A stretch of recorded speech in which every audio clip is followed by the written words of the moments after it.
What's up everybody, it's your boy Matty, and today I'm going to check out the Lenovo LOQ Gaming laptop.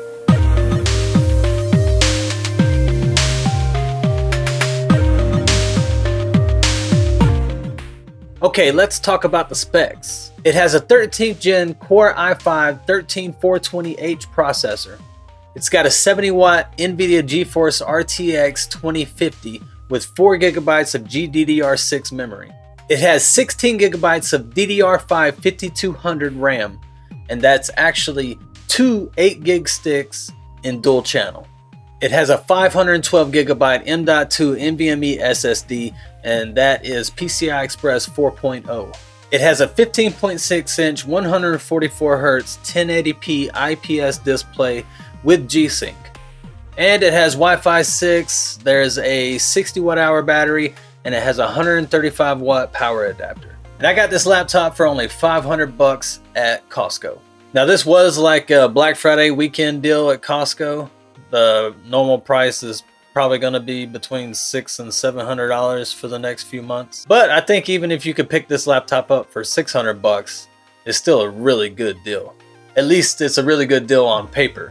But let's see how this thing actually performs.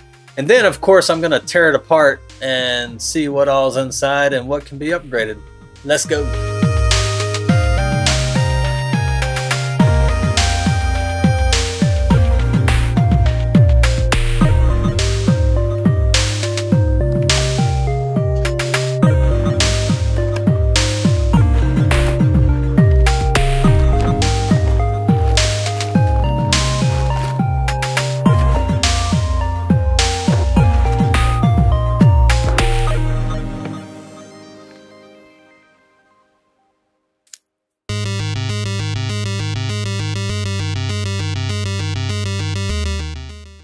It looks like there's some decent air intake on the bottom with some rubber feet for clearance. On the back we have the power connector, HDMI 2.1, an RJ45 Ethernet port, and two USB 3.2 Gen 2 ports. On the left side you have a 3.5mm combo jack and a USB-C 3.2 Gen 2 port that supports data transfer, 140 watt power delivery, and DisplayPort 1.4.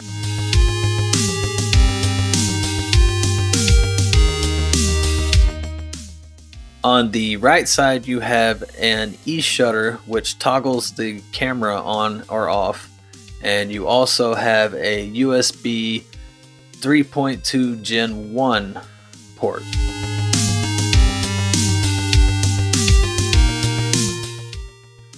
Okay, let's try the one hand open. Very nice.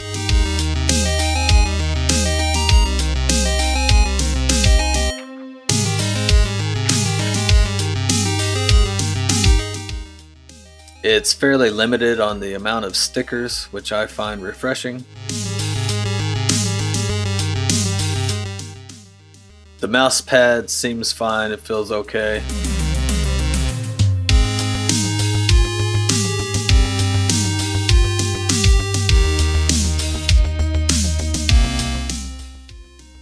The keys feel pretty good.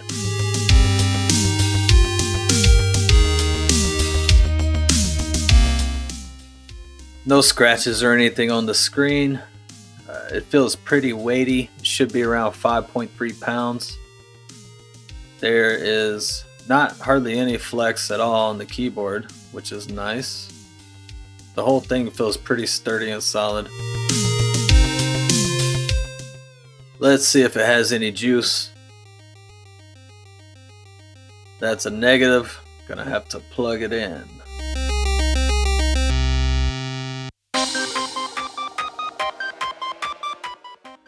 Oh, but first let's test the screen flex.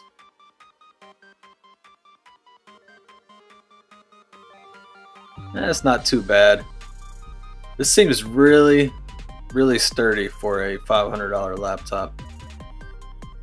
And I'm gonna see how far the screen opens.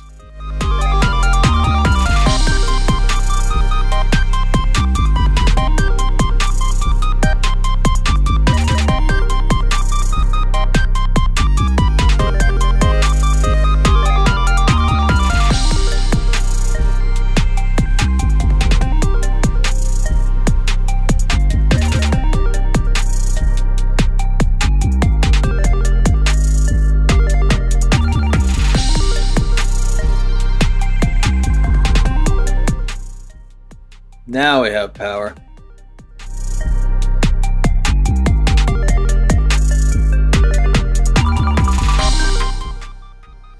And there is no RGB, but you do have a white backlit keyboard, which is pretty nice. Okay, we're up and running now. Let's check out the bloatware. Oh gosh, that's not good. Let's get rid of that.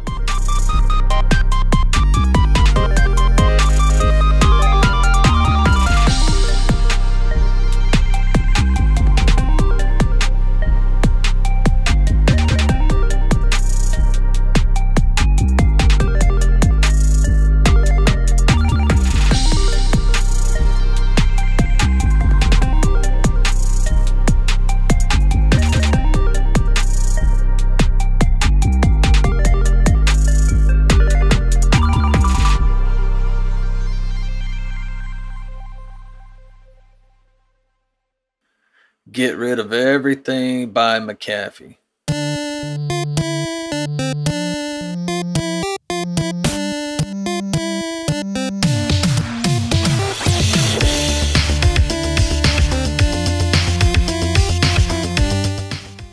Alright, Task Manager.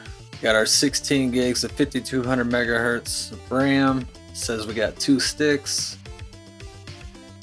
That's our 512 gig SSD, Wi-Fi 6 card, and we have integrated Intel graphics and also our dedicated GeForce RTX 2050, which hasn't been updated since February. Oh, we'll check out the Lenovo Vantage software. I like it. It's pretty good. I've used it before. You can check out stats, info on your system. You can overclock, all kinds of crazy stuff on here. I am going to change the GPU working mode. Right now it's in hybrid. I'm going to go ahead and put it in dedicated graphics only because I'm going to be doing some testing. It is great to see that this thing does have a mux switch.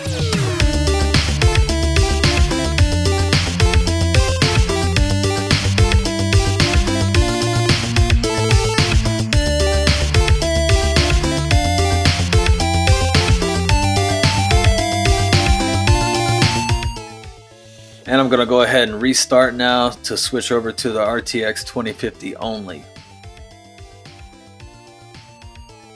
Let's check out the NVIDIA control panel settings. We are at 1920 by 1080, 144 Hertz refresh rate. G-Sync is enabled for the laptop display. That Elgato is the screen capture card that I'm using.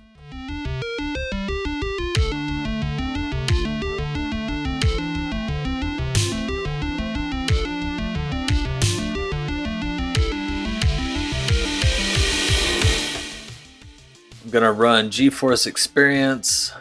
Go ahead and download the latest driver since it's been a while since the driver on this was updated.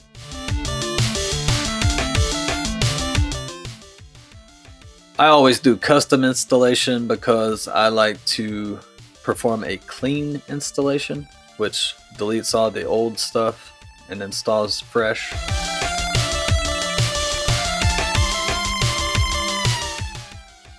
Now I'm going to install Hardware Info 64, Passmark Performance Test, and 3D Mark so I can see how good this laptop performs.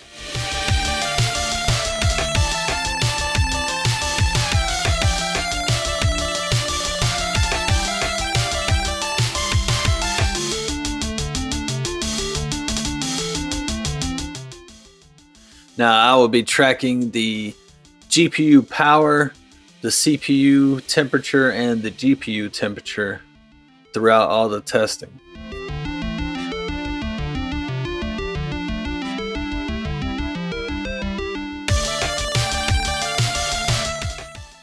Alright, first performance test run, we got 7141 pass mark score, 8956 on the graphics card, which is above average, not too far below the maximum for this card, so that's pretty good.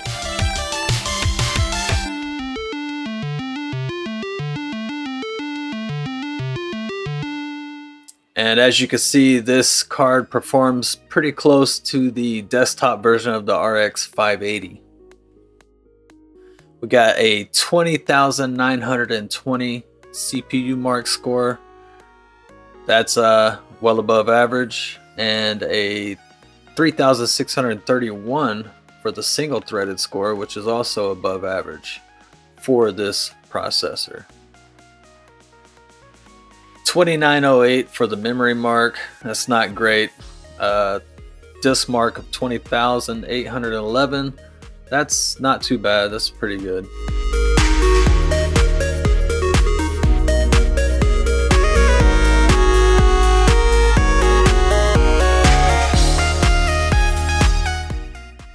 Let's check out our temperatures. 97 max on the CPU. That's pretty toasty. 62.9 on the GPU. That's really good. It's not that hot at all. And 49 watts for GPU power. Time Spy score of 4283. Not too bad. 96 on the processor, 65.5 on the GPU, and 52.8 watts on the GPU power. And we have 8831 on Firestrike. That's also not that bad. And 95 on the CPU, 61.5 GPU, and 46.5 watts on the GPU. Let's try changing some settings. Let's put the cooling on performance mode. That's going to give our best cooling. And let's overclock the GPU. I'm going to go ahead and leave it at that default overclock, 150 megahertz, 200 megahertz on the memory. I'm going to run all the tests again and see what kind of changes that made. Well, that is a nice bump to the 3D Mark performance. That puts us very close to the maximum that has been tested for this card. And we see pretty much the same results for the processor.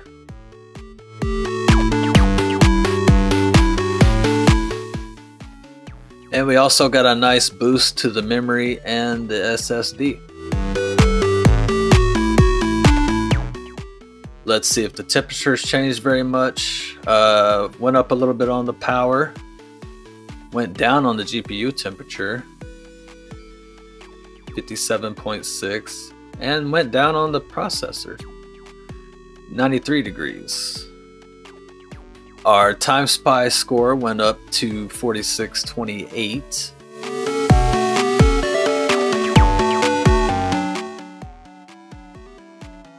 .6 watts, 58.5 degrees on the GPU, and 91 degrees on the CPU. 9922 on Firestrike, and our temps are 85 on the CPU, 56.5 on the GPU, and 50.8 watts. All right, let's break this thing open.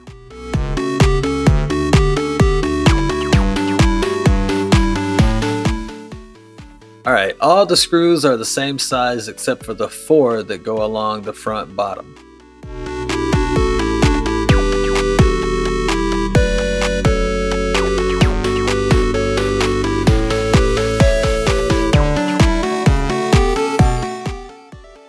Having some difficulties trying to get this thing open.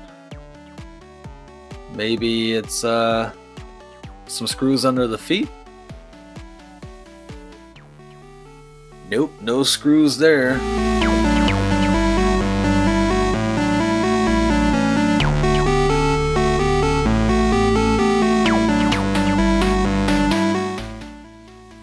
I think this back piece slides off. Yep, and there are 3 more screws under there.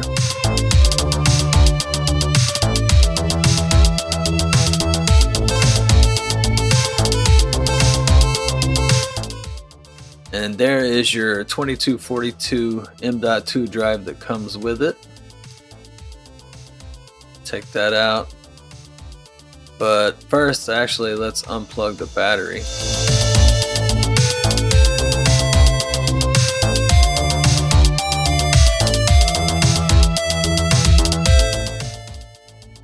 Not really sure what brand this is. Pyrite, I guess. Now in this slot you can have either a 2242 or a 2280.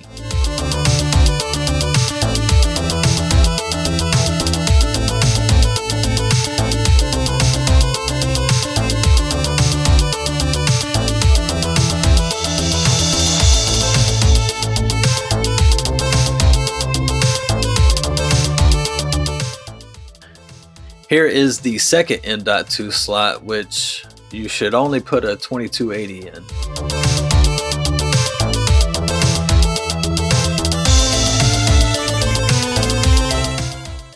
This is the Wi-Fi 6 card.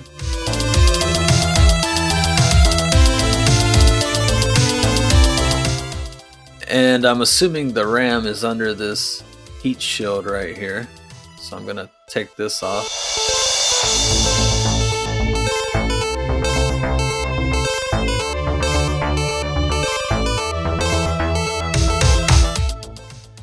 And it looks like this just pries off, just kind of clips on there.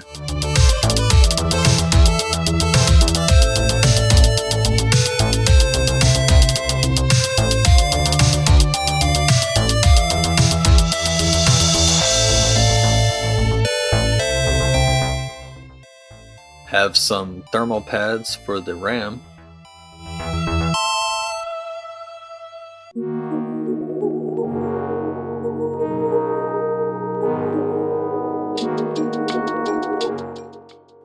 And there you have it, 2 RAM modules. Thank you, Lenovo, for not soldering it to the board. Dual channel, fully upgradable.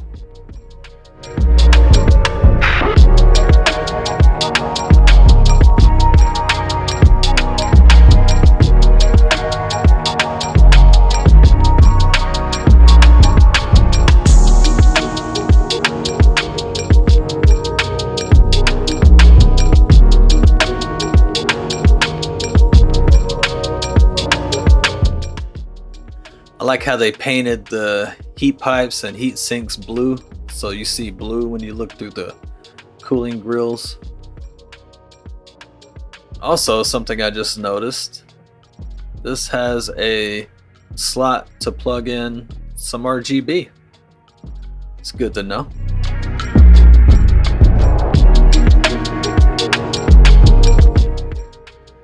Alright, let's put it all back together now. This heat shield just clips back on here. Don't forget to plug the battery back in.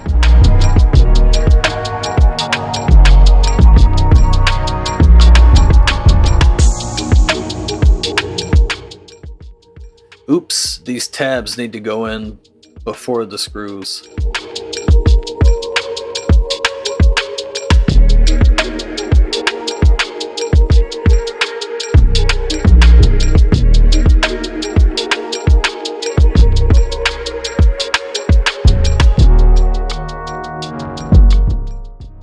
Remember, the 4 short screws go here.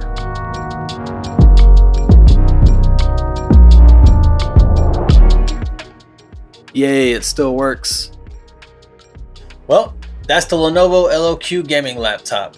Let me know down in the comments what y'all think about it. Let me know if you got one. Maybe you have a different version. I want to see how they compare, prices, all that kind of stuff. Toss me a thumbs up if you like this video.